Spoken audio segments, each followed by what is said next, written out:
साथियों, मैं शिखा पालीवाल अपने चैनल हिंदी विषय एवं साहित्य में आपका हार्दिक अभिनंदन करती हूँ।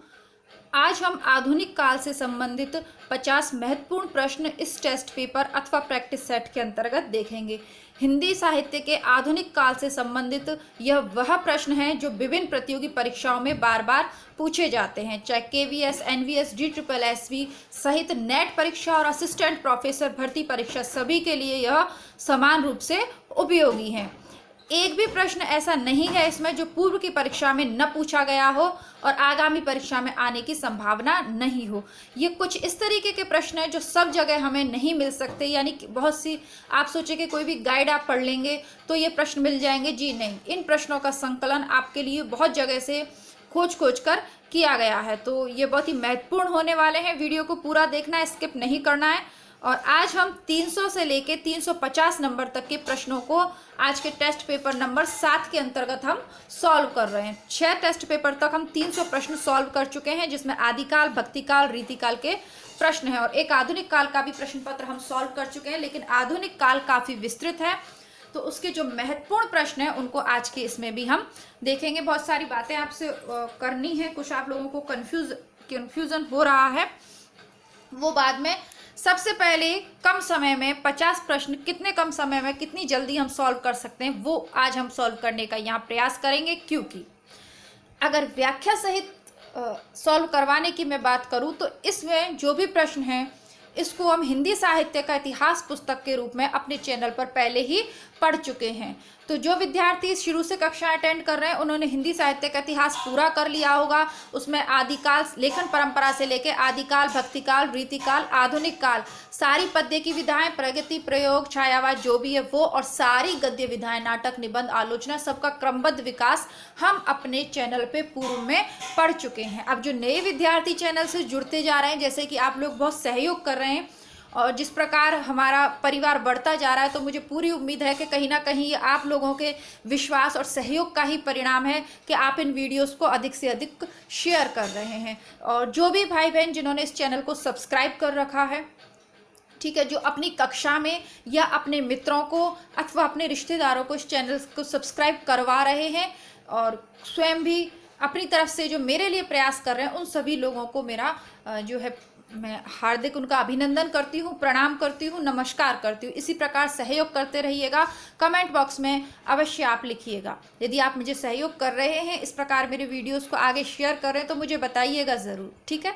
साथ ही यदि आपको जब आपको लगे कि वास्तविक रूप से ये प्रश्न एक अच्छे स्तर के हैं जो आज टेस्ट पेपर में आपके लिए लेके आई हूँ, तो प्लीज़ लाइक करना ना भूलिएगा। आप लाइक करना भूल जाते हो, इससे क्या होता है कि मनोबल कम होता है कि पता नहीं क्यों आप लोग लाइक नहीं करें। लेकिन यदि लाइक करते हो, जितने लोग देख रहे हैं उतने सब लोग प्लीज़ लाइक करें, तो पता चलता है कि आपको ये मेहनत समझ में आ रही है, आपको पता चल रहा है कि ये किस स्तर के प्रश्न हैं। और बाकी देखिए, आप लोग काफ़ी समझदार हैं, मैं ज़्यादा कुछ नहीं कहूँगी। अगर वीडियो देखते हैं तो कोई भी छोटा सा साइन या कोई भी इस तरीके से मुझे बताइए, ताकि मुझे पता चले कि कितने स्टूडेंट हैं जो नियमित रूप से मेरी वीडियो देख रहे हैं, ठीक है। या ये कह लीजिए कि मेरी कक्षा में नियमित रूप से कितने स्टूडेंट आ रहे हैं। आइए, बातें बहुत सारी होती हैं, आप लोग सभी बहुत प्यारे हो, आपसे बहुत सारी बातें करने का मन करता है, लेकिन आज हमारा टारगेट है 50 प्रश्नों को बहुत कम समय में सॉल्व करना, क्योंकि व्याख्या, इन सबसे संबंधित व्याख्या हम पुस्तक में पढ़ चुके हैं, ठीक है। शुरू करते हैं। जयशंकर प्रसाद की किस कृति को छायावाद की प्रथम प्रयोगशाला कहा जाता है? सही उत्तर है झरना। झरना उनकी कृति है, उसे छायावाद की प्रथम प्रयोगशाला कहा जाता है। दूसरे नंबर का प्रश्न है, किस कवि ने घोषणा की कि जागृत युग के स्वप्न फूलों से नहीं चिंगारियों से सजाए जाते हैं? तो यह घोषणा करी थी हमारे दूसरे राष्ट्रीय कवि रामधारी सिंह दिनकर ने। और रामधारी सिंह दिनकर को आग व राख का कवि भी कहा जाता है। पुरानी परीक्षा में पूछा हुआ प्रश्न है, इसलिए मैंने आपको यहाँ यह बता दिया, ठीक है। और आगे बढ़ते हैं। गांधी पंचशती का रचयिता कौन है? तो गांधी पंचशती का रचयिता है भवानी प्रसाद मिश्र जी। अच्छे से देख लीजिए। नई कविता पत्रिका का प्रकाशन कहाँ से हुआ? तो नई कविता पत्रिका का प्रकाशन ये पूछ रहा है किस वर्ष शुरू हुआ? तो 1954 में यह प्रकाशित हुई। देखिए, नई कविता एक बहुत महत्वपूर्ण स्थान रखती है हिंदी साहित्य में, तो इसको अच्छे से देखना है। वहाँ पे भी अलग से टॉपिक हमने पूरा पढ़ा था बुक में। अब रिवीजन करते टाइम भी सन याद रखिए आप। नई कविता का प्रकाशन 1954 से हुआ, यानी तार सप्तक के बाद यह आई है, यानी प्रयोगवाद के बाद आई है, हम सभी जानते हैं, पूर्व में पढ़ चुके हैं। और यह पत्रिका प्रकाशित होती थी इलाहाबाद से। ठीक है, नई कविता विचारधारा अलग है। इस कविता के माध्यम से या इस पत्रिका में जो नए युग की जो कविताएं थी, नए युग बोध को लेकर जो कविताएं कवियों ने रची, वो सारी कविताएं इस नई कविता पत्रिका में संपादित होती थी, प्रकाशित होती थी। इसीलिए फिर उन कविताओं को नई कविता कहा गया। लेकिन सर्वप्रथम नई कविता एक पत्रिका थी जो 1954 में प्रकाशित होना शुरू हुई इलाहाबाद से।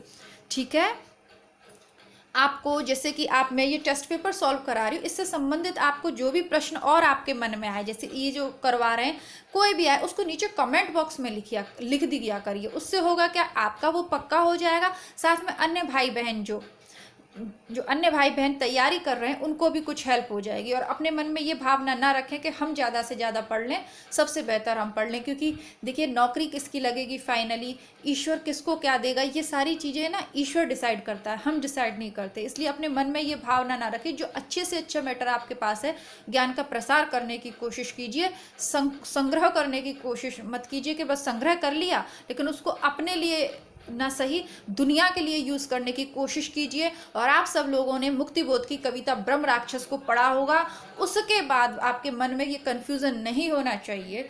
ठीक है, आप लोगों ने बहुत कुछ इससे सीखा। कभी इसको अभी क्या है कि सिलेबस को कंप्लीट करने की एक बहुत बड़ी चुनौती हमारे सामने, उसे पूरा कर लेते हैं। उसके बाद क्योंकि सिलेबस में आपसे नेट परीक्षा में ये सब नहीं पूछा जाएगा, उसके बाद हम आराम से कविता हैं, रचनाकार हैं, रचना, इनसे जो एक्स्ट्रा बातें हैं ना हिंदी साहित्य से रिलेटेड, वो करते रहेंगे। जैसा कि मैंने कहा कि आपका और मेरा जो साथ है वो बहुत ही लंबा चलने वाला है और हमेशा हम साथ रहेंगे। आगे बढ़ते हैं। आप लोगों को इतनी अच्छी हो ना कि इतनी सारी बातें आप लोगों से हो जाती हैं। चलिए जल्दी से देखते हैं। तार सप्तक का प्रकाशन वर्ष क्या है? 1943। तार सप्तक से तात्पर्य यहाँ प्रथम तार सप्तक से है। बहुत सारे बच्चे इसमें कंफ्यूज हो जाते हैं। देखिए, यदि वो पूछे आपसे दूसरा तार सप्तक, वो दे के पूछेगा दूसरा तार सप्तक का प्रकाशन वर्ष, दूसरा तार सप्तक के प्रमुख कवि, तीसरे का प्रकाशन वर्ष क्या है, यह कवि तीसरे तार सप्तक में है या नहीं। लेकिन यदि वो खाली तार सप्तक आपके एग्जाम में लिखा हुआ आता है पेपर में, तो उसका तात्पर्य आप प्रथम तार सप्तक से ही लगाएं। आगे मैं और क्लियर करूंगी इसको। आगे की पंक्तियां हैं कुछ, जैसा कि अभी परीक्षा असिस्टेंट प्रोफेसर की परीक्षा, नेट परीक्षा में अधिकतर पंक्तियां और कथन वाले प्रश्न पूछे जा रहे हैं। कभी कुछ ऐसी तान सुनाओ जिससे उतल पुतल मच जाए, एक हिलोर इधर से आए, एक हिलोर उधर से आए। तो ये सारी चीजें क्या है? नवीन तान सुनाओ। कहने का तात्पर्य क्या है कि कुछ नई तान सुनाओ। तो ये किसकी रचना होगी? बाल कृष्ण शर्मा नवीन की, क्योंकि नवीन जी तो नवीन बात करेंगे ना, नई बात करेंगे। ट्रिक है, याद कर लीजिएगा। अज्ञेय और आधुनिक रचना की समस्या किसकी पुस्तक है? तो ये रामस्वरूप चतुर्वेदी जी की पुस्तक है। रामस्वरूप चतुर्वेदी जी की एक अन्य पुस्तक है हिंदी साहित्य का विकास, हिंदी साहित्य की संवेदना एवं विकास, इस तरीके की पुस्तक है। बहुत ही फेमस हो रही है, काफ़ी विद्वान व्यक्ति हैं, आधुनिक काल में काफ़ी इनको प्रसिद्धि मिल रही है। वो पुस्तक भी परीक्षा की तैयारी के लिए काफ़ी अच्छी है, कथन पूछे जाते हैं उससे भी। आगे बढ़ते हैं। तार सप्तक में इनमें से किस कवि की रचना का समावेश नहीं है? रघुवीर सहाय। तो मैं आपको जो ऊपर मैंने कहा था उसको दोबारा बता देती हूँ कि आप लोग कंफ्यूज कैसे होते हो। ये सारे ही कवि तार सप्तक के हैं। और अब आप कहते हो कि ये प्रश्न गलत आया था। TGT PGT UP TGT PGT के एग्जाम में इस तरीके का विवाद चला था कि ये प्रश्न गलत है, क्योंकि ये तो सारे ही कवि तार सप्तक के हैं और ये तो पूछ रहा है तार सप्तक के। तो मैं क्लियर कर दूँ, तार सप्तक से तात्पर्य प्रथम तार सप्तक से है। ठीक है, ये सारे होंगे लेकिन दूसरे तीसरे चौथे तार सप्तक में होंगे। वो तार सप्तक जो पूछ रहा है वो 1943 वाला पूछ रहा है। तो 1943 वाले तार सप्तक में रघुवीर सहाय जी नहीं थे। बात क्लियर हो गई, कोई कंफ्यूजन आपके माइंड में नहीं है और किसी तरीके से आप प्रश्न को पेपर में गलत नहीं करेंगे। कौन सा कवि किस तार सप्तक का है और कौन सा तार सप्तक किस सन में प्रकाशित हुआ, ये आपको याद रखना है। ठीक है। इस करुणा कलित हृदय में अब विकल रागिनी बसती है, क्यों हाहाकार स्वरों में वेदना असीम गरजती। तो यह जयशंकर प्रसाद की किस कृति से है? तो देखिए थोड़ी सी किस तरीके की बात हो रही है। करुणा, हाहाकार, वेदना, विकल रागनी, ये सब चीजें किससे संबंधित है? लहर झरना से संबंधित हो सकती है कि नहीं? ये सारी चीजें किससे संबंधित है? आंसू से संबंधित है। करुण रस जब आता है, करुण रस का जहाँ वर्णन हो, करुण रस की जहाँ बात हो, तो आंखों में क्या आ जाते हैं? आंसू आ जाते हैं। बहुत सरल है पेपर में, 100% आप इसे अब गलत नहीं कर सकेंगे। तुम बहन कर सको मेरे जनमन में मेरे विचार, वाणी मेरी चाहिए तुम्हें क्या अलंकार। तो सुमित्रा नंदन पंत की ये पंक्तियां हैं, वो वाणी को बोलते हैं कि तुम्हें क्या अलंकारों की जरूरत है लोगों तक मेरे विचार भेजने की? अर्थात बिल्कुल भी नहीं है। तो पंत जी की पंक्तियां हैं या पल्लव की भूमिका में इन्होंने काफी कुछ लिखा है। इनकी जो प्रसिद्ध कृति है पल्लव, उसकी भूमिका में इन्होंने इससे संबंधित काफी बातें लिखी हैं, बहुत ही महत्वपूर्ण है। कुकुरमुत्ता किसकी रचना है? सभी जानते हैं, निराला जी की रचना है। निराला जी ही ऐसे निराले काम करेंगे जो कुकुरमुत्ता जैसे पौधे पर भी रचनाएं करते हैं। प्रगतिवाद की महत्वपूर्ण कविता है, हमारे सिलेबस में भी है। क्वासी किसकी रचना है? अब क्वासी नाम कैसा है? क्वासी नाम थोड़ा नवीन है ना। क्वासी नाम हम जल्दी से सुनते, क्वानसी, कौन है हम, क धन असी। तो क्वासी, अब देखो कितना नवीन सा नाम है, तो ये किसका होगा? ओ, ये किसका हो सकता है? ये सिर्फ बालकृष्ण शर्मा नवीन का ही हो सकता है, नवीन का ही है। कितनी अच्छी बात है ना, कितनी अच्छी ट्रिक है। नई नई चीजें, नवीन जो है ना वो हमेशा नई बातें करते रहते हैं, तभी तो उनका नाम नवीन है। विजयदेव नारायण शाही की कृति कौन सी है? मछली घर। शाही एक मछली का प्रकार होता है, तो विजयदेव नारायण शाही की कृति कौन सी हो गई? मछली घर। कितनी अच्छी अच्छी क्वेश्चन है। संसद से सड़क तक कविता संग्रह किसकी रचना है? तो संसद से सड़क तक आप जाओगे, जो संसद से सड़क है वहां पे क्या है? वहां पे सारी धूल उड़ती रहती है। अब गर्मियों में अब आपको सड़क से होकर संसद तक जाना है। अब बहुत लंबा रास्ता है भाई, हम तो यहाँ पे रहते हैं और संसद है दिल्ली में, दिल्ली में संसद भवन है। अब हम अपने गांव से संसद तक जाएंगे तो धूल ही धूल, रास्ते में धूमिल धूमिल हो जाएंगे। बिल्कुल गंदे से नहीं हो जाएंगे, धूल लग जाएगी चेहरे पे। जब तब जाके हम संसद तक पहुंचेंगे तो कैसे हो जाएंगे हम? धूमिल हो जाएंगे। तो फिर धूमिल की रचना हो गई संसद से सड़क तक। वेरी इजी, इसमें क्या बात है? ये सारे प्रश्न तो हम ऐसे ही सही कर देंगे चुटकियों में। अब तक नहीं हुए तो क्या बात है, अब हो जाएंगे सही। दूसरा सप्तक किस वर्ष प्रकाशित हुआ? तो 1952 में दूसरा सप्तक प्रकाशित हुआ। अब आगे वाला प्रश्न देखते हैं। 316 नंबर का हमारा प्रश्न है, बाले तेरे बाल जाल में कैसे उलझा दूं लोचन, छोड़ अभी से इस जग को।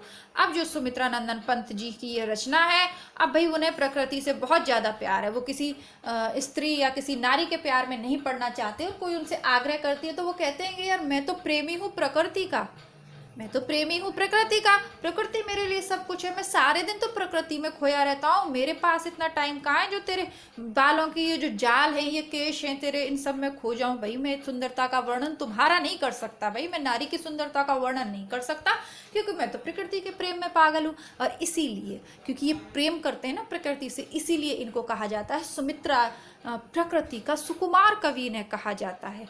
प्रकृति का सुकुमार कवि सुमित्रा नंदन पंत को कहा जाता है। अब फिर यही ऐसी बातें करेंगे भाई, बाकी सब तो नारियों के सौंदर्य में लीन है, बस छायावाद के कवि ही ऐसे हैं जो प्रकृति के सौंदर्य में लीन है। कनुप्रिया किसकी रचना है? धर्मवीर भारती की रचना है कनुप्रिया। महाभारत अभी टीवी पर प्रसारित हो रही है, उसके सारे एपिसोड आपको देखने, पुराने निकल गए कोई बात नहीं, लेकिन 27 अप्रैल से जो कुछ भी चल रहा है वेरी इंपॉर्टेंट। आगे रश्मि रथी, कुरुक्षेत्र, अंधायुग, कनुप्रिया, जितनी भी आधुनिक काल की महत्वपूर्ण रचना है ना, सब में लगभग महाभारत के प्रसंग आएगा, तो जरूर देखिएगा। 12 बजे अभी आएगी।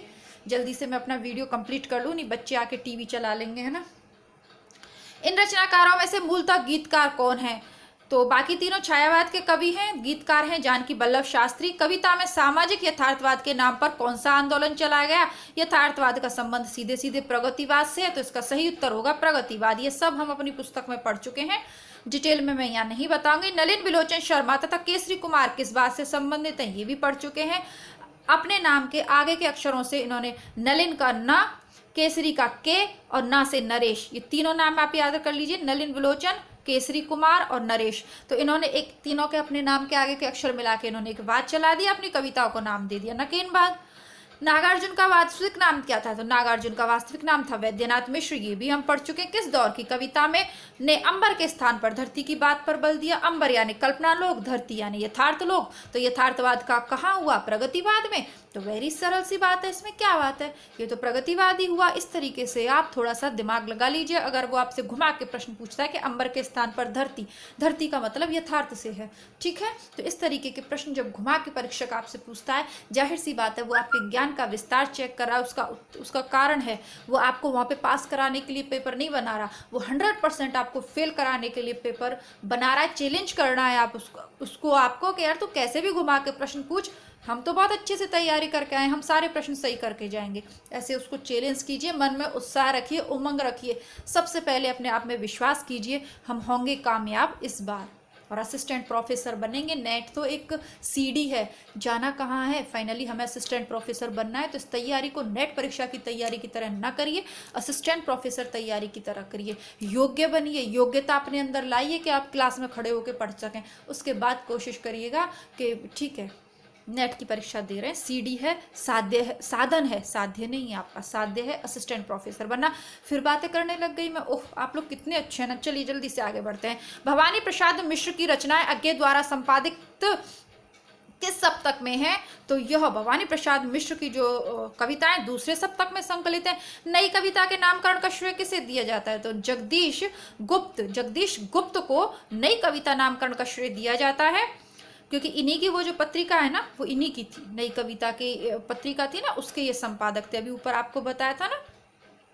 सन 1965 में किस कवि के संपादन में प्रकाशित प्रारंभ कविता संकलन से अकविता का दौर शुरू हुआ? जगदीश चतुर्वेदी। अकविता जगदीश चतुर्वेदी और नई कविता जगदीश गुप्त, दोनों नाम एक से हैं, दोनों प्रश्न पास है।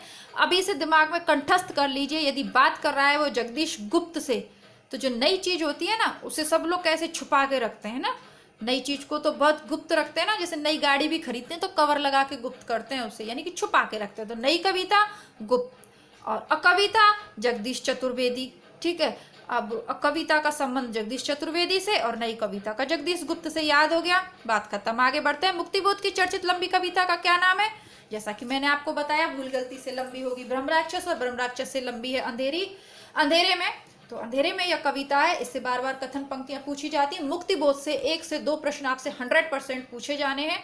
तो अच्छे से सारी कविताएं देख लीजिए, फर्स्ट वीडियो से लेके जितने भी वीडियो आपको मुक्तिबोध वाली प्लेलिस्ट में मिलते हैं देख डालिए।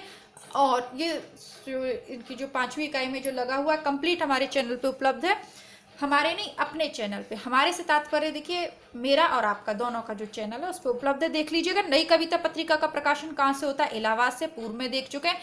ये दीप अकेला कविता के रचयिता हैं अज्ञे सुमित्रा नंदन पंत ने किस कृति की भूमिका में भाषा, अलंकार, छंद, शब्द और भाव के सामरस्य पर विचार व्यक्त किए? तो वो इसको भी मैं आपको पूर्व में क्लियर कर चुकी हूँ, बहुत महत्वपूर्ण कृति है उनका काव्य संग्रह पल्लव। उसकी भूमिका में इन्होंने इस पे भाषा, अलंकार, छंद, शब्द और भाव के सामरस्य पर विचार किए। जैसे कि अभी हमने पंक्ति पढ़ी, मेरी भाषा तुझे जन तक पहुंचने के लिए क्या अलंकार चाहिए? तो ये सारी चीजें पल्लव की भूमिका में लिखी गई। पल्लव को छायावाद का मैग्ना कार्टा कहा जाता है, पल्लव को छायावाद का घोषणा पत्र कहा जाता है। कंफ्यूज नहीं होना है। फर्स्ट प्रश्न आज के पेपर में हमने पढ़ा छायावाद की प्रथम प्रयोगशाला, अगर आपसे पूछे तो आपको करना है झरना कृति को, और छायावाद का घोषणा पत्र पूछे तो पल्लव को आपको लगाना है, पल्लव की भूमिका को ये सब कहा जाता है। दोनों चीजें बिल्कुल क्लियर कर दी हैं, परीक्षा में बिल्कुल कंफ्यूज नहीं होना। इस तरीके के कितने भी गहराई से प्रश्न आपसे वो पूछे, आपको सही करके आना है, ठीक है। अभी तक लाइक करना भूल गए हो तो जल्दी से लाइक कर दीजिए, उसके बाद आके वीडियो को देखिएगा। चांद का मुंह टेढ़ा काव्य संग्रह किसका है? तो ये मैं नहीं बताऊंगी, ये सब आप लोग मुझे कमेंट बॉक्स में लिख के बताएंगे, क्योंकि ये पूरा काव्य संग्रह मैंने आपको दिखाया है अपने चैनल पे, तो अब ये आप मुझे बताओगे। दुख सबको मांसता है किस कवि का कथन है? अज्ञे का है, सही बात है। दुख पाकर ही हम और अधिक निखर कर सामने आते हैं। कोई टूट जाता है और कोई निखर आता है, कोई टूट जाता है और कोई मजबूत बन जाता है। हल्दी घाटी किसकी रचना है? तो श्याम नारायण पांडे जी की रचना है हल्दी घाटी। लोकायतन किस विधा की कृति है? तो लोकायतन प्रबंध काव्य है। मैं मरूंगा सुखी, मैंने जीवन की धज्जियां उड़ाई हैं, पंक्तियां किस कवि की हैं? अज्ञे की हैं। अज्ञे जी क्या कहते हैं? मैं सुखी मरूंगा क्योंकि मैंने जीवन की धज्जियां उड़ाई हैं, यानी जीवन की परवाह ही नहीं करी। अज्ञे द्वारा संपादित तार सप्तक श्रृंखला में कितने सप्तक प्रकाशित हुए हैं? तो 4 तार सप्तक प्रकाशित हुए हैं। राहों के अन्वेषण की बात किस में कही गई है? तो नई राहों के अन्वेषण की जो बात कही गई है वो तार सप्तक में कही गई है। तार सप्तक से भी एक प्रश्न आप निश्चित सही मानिए। हम दीवानों की क्या हस्ती, आज यहाँ कल वहां चले, प्रसिद्ध पंक्तियां हैं भगवती चरण वर्मा की प्रसिद्ध पंक्तियां हैं, क्योंकि भगवती चरण वर्मा, चरण यानी होता है पैर। अब भैया जिसके पैर ही नहीं टिकते, युवावस्था में क्या होता है, हम जोश उमंग से भरे होते हैं, और अगर पास में पैसे हो तो हम क्या करते हैं, हम दीवानों की क्या हस्ती, आज यहाँ कल वहां चले। युवावस्था में जा सकते हैं, वृद्धावस्था में तो पैर काम करने नहीं है, तो चरण से लगा लीजिए इसको, तो भगवती चरण। शकुंतला माथुर किस सप्तक में संकलित थी, तो दूसरे सप्तक में संकलित थी। महिला जो कवियत्री हैं पूछी जाती हैं, सुमन राजे और शकुंतला माथुर दोनों ही पूछी गई हैं। वैसे इस प्रश्न पत्र में जितने भी प्रश्न है ना, इस जो टेस्ट सीरीज में ये आपके लिए चला रखी है प्रैक्टिस सेट की, सभी पूछे हुए प्रश्न हैं। अब बस ये है कि कोई केवीएस में पूछा है, तो कोई राजस्थान में, तो कोई छत्तीसगढ़ की में, तो कोई किसी स्टेट में, कोई किसी स्टेट में। बाकी हिंदी साहित्य का इतिहास कभी भी नहीं बदलता है भाई, जो है वही है, पूरे इंडिया के लिए वो एक ही है। ताप के तपे हुए दिन किसकी रचना है, त्रिलोचन की है। किस कवि को एक भारतीय आत्मा कहा जाता है, माखनलाल चतुर्वेदी। मुक्त छंद की प्रथम कविता किसने रची, निराला। जैसा कि हमने पूर्व में लास्ट वाले प्रश्न पत्र में पढ़ा, मैं दिखा देती हूँ कि रबड़ छंद कहकर इनका मजे, किसने नवीन छंद को रबड़ छंद कहा करके, तो इन्होंने कविता को छंदों से मुक्त करने की भी कोशिश करी है, तो निराला इसका आंसर है। आधुनिक हिंदी कविता में किस कविता को बैठे ठाले का धंधा कहा है, तो इसको नई कविता। ये बिल्कुल गलत है भाई, सही से देखिए 42 का क्या है, हाँ जी सही है, ये स है, ए जैसा लग रहा है लेकिन ये स ऑप्शन लिखा हुआ है, तो ये प्रयोगवाद को नंद दुलारे वाजपेयी ने बैठे ठाले का धंधा कहा। यह भी पूछा गया है किसने कहा, तो लिख लीजिएगा यहाँ पे, नंद दुलारे वाजपेयी ने प्रयोगवाद को बैठे ठाले का धंधा कहा। कि बिना मतलब पता नहीं क्या ऊटपटांग उपमान और वगैरह वगैरह आप लोग प्रतीक यूज करते रहते हो, फालतू की कविता को बिगाड़ते हो, तो बैठे ठाले का धंधा है, बैठे बैठे दिमाग चलाते रहे, तो ये सारी बातें इन्होंने कही। आगे बढ़ते हैं, 343 नंबर का प्रश्न देखते हैं। समरस थे जड़ या चेतन, सुंदर साकार बना था, चेतनता एक बिलस थी, आनंद अखंड घना था। आनंदवाद की स्थापना की गई कामायनी ने। कल के टेस्ट पेपर में हमने प्रश्न दिखता था, समरसवादी समरसता युक्त आनंदवाद की जो प्रवृत्ति है वो कहाँ देखने को मिलती है, कामायनी में। प्रत्येक प्रश्न को ध्यान से पढ़िए। देखिए सारी कृतियां पढ़ना आसान नहीं है, इजी नहीं है, संभव भी नहीं है, लेकिन अगर टेस्ट पेपर में एक से अपने दिमाग को बिल्कुल खोल के बैठे, जो कुछ पढ़ रहे हैं विस्तार से पढ़ें। यही प्रश्न घुमा फिरा के कल पूछा था, और आनंद अखंड घना था। पूरी कामायनी आप भले ही ना पढ़ें, लेकिन इस तरीके से अगर प्रश्नों को सॉल्व करते हैं, आनंदवाद वहां पे था, कामायनी में था, यहाँ भी कामायनी का नाम है, फटाफट से कामायनी को लगा दीजिए, टिक कर दीजिए।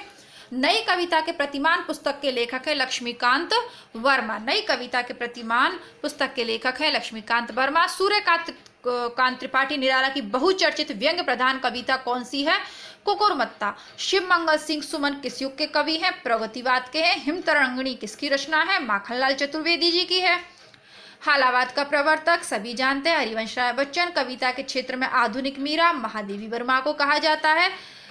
कौन सी कहानियों को हिंदी की पहली कहानी की चर्चा में किस कहानी की गणना नहीं की जाती, तो इंदुमती, रानी केतकी और 11 वर्ष का समय, तीनों ही विवादित हैं।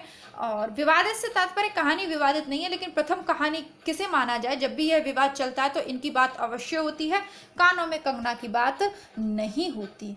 ठीक है, तो इसका ऑप्शन हो गया द। तो बहुत कम समय में आज हमने हिंदी साहित्य के 50 महत्वपूर्ण नहीं, बहुत ज़्यादा महत्वपूर्ण प्रश्न सॉल्व कर लिए। आशा करती हूँ कि आपको यह अच्छा लगा होगा। बिना कहे आप लोग लाइक कमेंट करेंगे। और अब ठीक है, बाकी आप लोगों के कुछ प्रश्न हैं, तो अवनी जी का प्रश्न पूछ रही हैं अवनी जी के, मैम रामचंद्र शुक्ल का इतिहास भी आप पढ़ाओगी क्या। देखिए अवनी, मैं अभी रामचंद्र शुक्ल का इतिहास आपको नहीं पढ़ाऊंगी, और सच बोलूँ ना मैं आपको, जैसा कि मैंने कहा कि ईमानदारी हमारे चैनल की विशेषता है, मेरे पास अभी तो रामचंद्र शुक्ल का इतिहास पुस्तक है ही नहीं। ठीक है, तो मैं उसको मंगवा लूँगी अब, लेकिन सच बताऊं तो मैं आपको वो नहीं पढ़ा पाऊंगी। हिंदी साहित्य का सरल इतिहास मैंने चैनल पे पढ़ा दिया है, और जैसा कि आपने मुझे कमेंट करके बताया कि आप उसको पढ़ चुकी हैं लेकिन वो आपको समझ में नहीं आती, तो देखिए अवनी जी, अभी मेरे पास सिलेबस को कंप्लीट करवाने का दबाव है थोड़ा सा। जो चीज़ें रामचंद्र शुक्ल में से 3 प्रश्न आ जाएंगे, 4 प्रश्न आ जाएंगे, उसके लिए इतनी बड़ी पुस्तक को पढ़ाना संभव नहीं है। मैं ये नहीं कह रही हूँ कि संभव नहीं है, मैं पढ़ा दूंगी, मैं ये भी नहीं कह रही कि मैं नहीं पढ़ाऊंगी, लेकिन मैं अभी मेरी कोई योजना नहीं है उस पुस्तक को पढ़ाने की। अभी मेरी योजना ये है कि एक बार आपकी ये जो छोटी छोटी इकाइयाँ हैं इनसे संबंधित नोट्स वगैरह, जैसे हिंदी साहित्य की इतिहास, इसमें से पिछली बार 26 प्रश्न आए थे और यह एक ऐसा टॉपिक है जो टीजीटी, पीजीटी, टैट वगैरह सब में ये टॉपिक अपील करता है अधिक लोगों को, तो जिससे ज़्यादा लोगों का भला हो जाए वो चीज़ हम पहले करेंगे, ठीक है। अब रही शुक्ल की बात, तो उसको ऐसे पुस्तक को बिल्कुल पढ़ाना भी एक तरीके से गलती है। किसी राइटर की बुक को सीधे उठा के पढ़ा दो आप अपने उस पर बिना मेहनत किए। लेकिन फिर भी मैं ये तो नहीं कह रही कि कभी नहीं पढ़ाऊंगी, लेकिन अभी पहले मैं अपना ये सिलेबस कंप्लीट करवाऊंगी, उसके बाद यदि समय बचता है तो मैं आपको पढ़ाऊंगी। क्योंकि 26 प्रश्न का मतलब होता है 52 नंबर, यानी 50 से ऊपर नंबर काफ़ी बड़ा इस होता है। तो सबसे पहले हिंदी साहित्य का इतिहास मैं आप लोगों को कंठस्थ करवा दूंगी, गद्य विधाएं बिल्कुल आपको रटवा दूंगी कि एक भी प्रश्न इनसे गलत नहीं हो। उसके बाद समय बचता है तो मैं बिल्कुल अवश्य आपके लिए हिंदी साहित्य का रामचंद्र शुक्ल का इतिहास पढ़ाऊंगी, क्योंकि मेरे पास जो ग्रंथ हैं वो नगेंद्र है और वो पुस्तक है जो मैंने आपको पढ़ाई, तो काफ़ी मोटे मोटे ग्रंथ हैं और इतनी आवश्यकता भी नहीं है। जैसा कि आपने कहा आप 2016 से इसके माध्यम से तैयारी कर रही हैं, तो प्लीज़ मैं आपसे कहूँगी कि बजाय रामचंद्र शुक्ल को एक बार पढ़ने के, जो छोटा सा सरल इतिहास जो पुस्तक है चैनल पे उपलब्ध है, उसको आप 1 से 2 बार पढ़ लीजिए। बहुत सारे प्रश्न, क्योंकि कॉन्सेप्ट क्लियर होने चाहिए, वर्तमान में हल हो जाएंगे, ऐसी चिंता करने की कोई बात नहीं है आपको। और बाकी मैं चैनल पे जो भी कुछ पढ़ाती हूँ वो डायरेक्ट आपके सिलेबस में भले ही ना लगा हो, लेकिन आपकी परीक्षा से संबंधित है। पुराने प्रश्न पत्र यदि आप देखेंगे तो आप जानेंगे कि प्रश्न वहाँ से पूछे हुए हैं, ठीक है। और बाकी जो आपके सिलेबस में लगा हुआ था ऊपर थंबनेल पे मैं बिल्कुल लगा देती हूँ कि नेट परीक्षा के सिलेबस में है, तो बिल्कुल क्लियर यानी ईमानदारी पूर्वक मेरा काम चलता है। किसी को भी धोखे में रखना या अपने व्यूज़ बढ़ाने के लिए कुछ भी करना मेरा उद्देश्य नहीं है। और क्या कहूँ मैं इससे ज़्यादा। नमस्ते, धन्यवाद। मिलते हैं कल एक नए वीडियो के साथ और आधुनिक काल के कुछ और बेहतरीन प्रश्न किसी गद्य विधा से, जैसे कि कहानी गद्य विधा को ही कल उठा लेंगे। तो कल के लिए आप लोगों के लिए होमवर्क ये है कि कहानी वाला जो वीडियो है, हिंदी साहित्य का इतिहास प्लेलिस्ट बनी हुई है उसमें जाइए, और जो कहानी वाला वीडियो है वो कल के टेस्ट पेपर के लिए आप लोग पहले से पढ़ के रखिए, क्योंकि हम कहानी वाला टेस्ट पेपर कल लगाएंगे, कहानी विधा का। बस ठीक है, इसी के साथ नमस्ते, धन्यवाद, जय हिंद।